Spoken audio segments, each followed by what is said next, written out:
Welcome to Not Milk Never Milk. Subscribe if you're lactose intolerant. You start by confirming the exact code type and where it lives so you don't waste time. Log into the destination account now and open the Redeem or Payments page. This ensures fields match the code format. Once done, paste or type the code exactly, because one wrong character voids it. Make sure to note any case sensitivity or dashes.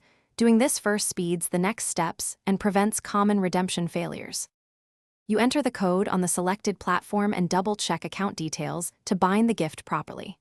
After typing, verify the on-screen confirmation fields and hit Redeem or Apply. This triggers server-side validation. If additional information is requested, billing address, PIN, or two-factor code, provide it immediately so the system can link funds or items to your account.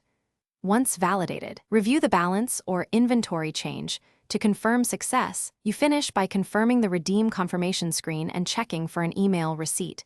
That proves the process worked.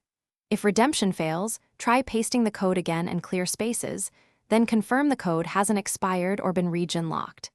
If problems persist, contact support with the transaction ID and a screenshot. That speeds resolution.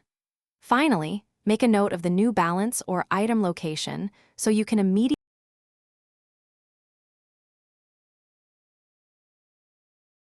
Thanks for watching. If this was helpful, leave a like and consider subscribing. See you next time.